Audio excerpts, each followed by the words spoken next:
Yo, what's up, at welcome back sa Battle Huddle, Bara at Balarila Under Observation. Ako ulit si Marikita at sa video na to sisilipin natin ang matalinong banat ni Zaki straight mula sa laban nila ni Zanlu. Pinili ko ang mga linyang pumasa sa panlasa ng paaralan, yung may saysay, may silbi at may estilo. Perfecto para sa mga estudyanteng nag-aaral ng wika, kultura o gusto lang talagang matuto kung paano gawing makabuluhan ang rap.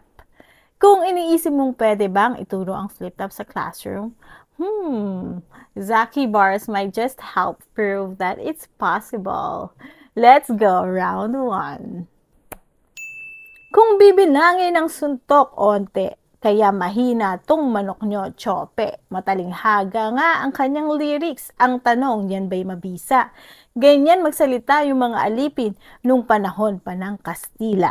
Sa round na ito ni Zaki, gumamit siya ng mga tayutay na hindi basta mapapansin, pero pag binalibalikan mo, may talim talaga. Simulan natin sa linyang mahina tong manok nyo, chope. Metapora yan. Ang manok ay hindi literal na manok, kundi yung kakampi o kalaban sa laban. Tinawag niyang chope o mahina. Insultong may halong sarcasm. Sumunod, matalinghaga nga ang kanyang lyrics, pero yan ba'y mabisa? Rhetorical question ito. Ginamit para questionin ang bisa ng paggamit ng matatalinghagang salita. Kasi hindi lahat ng deep ay may impact. Dito mo makikita ang ginagamit ni Zaki ang paglilimi sa nilalaman, hindi lang sa forma. At eto pa, ganyang magsalita yung mga alipin nung panahon pa ng Kastila. Isang alusyon sa kolonyal na kasaysayan, kinagamit para hamakin ang estilo ng kalaban na para bang wala pang panibagong boses kundi sunod-sunuran pa rin sa luma. Zaki may not use high fallacy in metaphors here, pero ang retorika at social commentary ay malinaw. Pinakita niya na hindi sapat ang lalim kung walang pisa. Matinding timing at diskarte ang pinakawalan niya dito. Round 2. Magising ka sa katotohanan at mag-analyze ka. Magse-sell out ka na lang sa mababang price pa. Narcissist ka diba sa sarili, mataas ang paningin? Ba't ganun pag sa TF ay mababa maningil?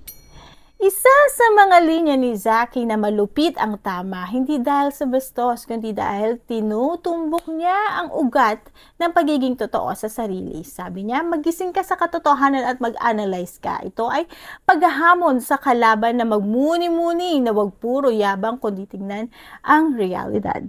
Sinundan niya nang magsa-sell out ka na nga lang sa mababang price pa.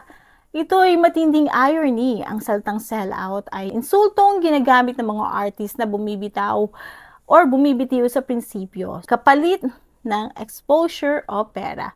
Pero tinodo pa ni Zaki ang insulto dahil mura pa daw ang benta.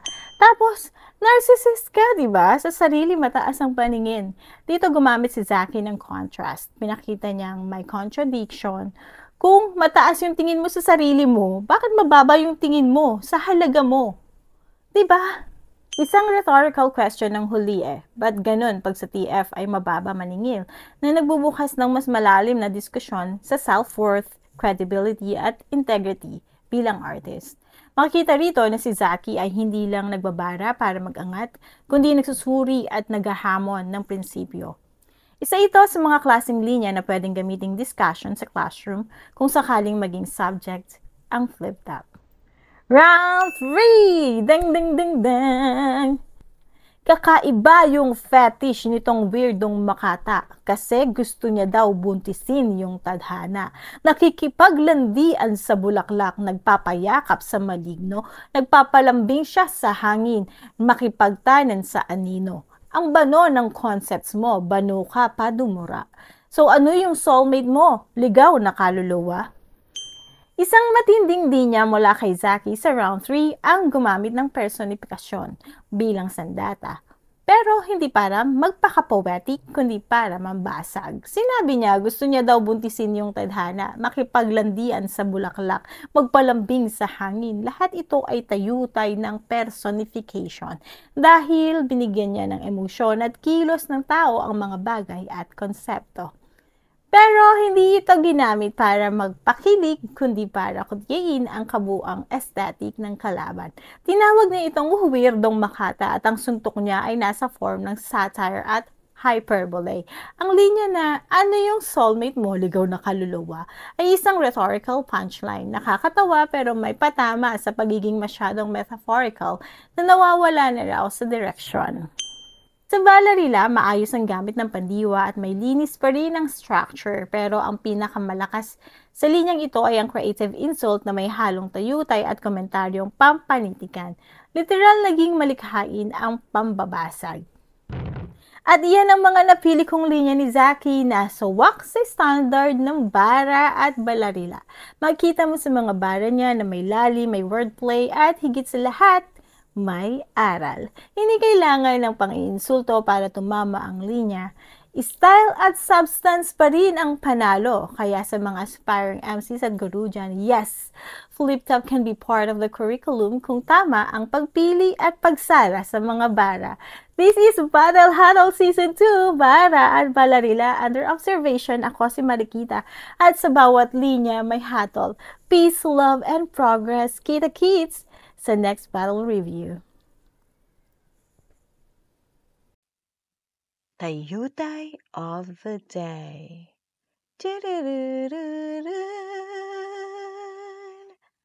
Pagsasatao o personification. Ang pagsasatao ay tayutay na nagbibigay buhay, kilos o damdamin ng tao sa mga bagay, ideya o hayop. Mga linyang halimbawa mula sa bars ni Zaki. Buntisin ang tadhana. Ang tadhana ay hindi literal na nabubuntis. Nakikipaglandian sa bulaklak. Nagpapayakap sa maligno. Lahat ng ito ay kilos ng tao na inilapat sa mga bagay na walang buhay. Ipinipinta nito ang imahe ng kalaban ni Zaki bilang isang sobrang dramatiko, halos delusyonado, gamit ang malikhaing teknik sa pagtula.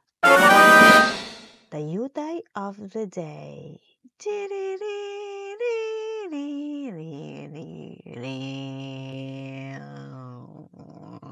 In the morning, wake up, get up, eat, clean up, help your mom do the wash. It's not hard.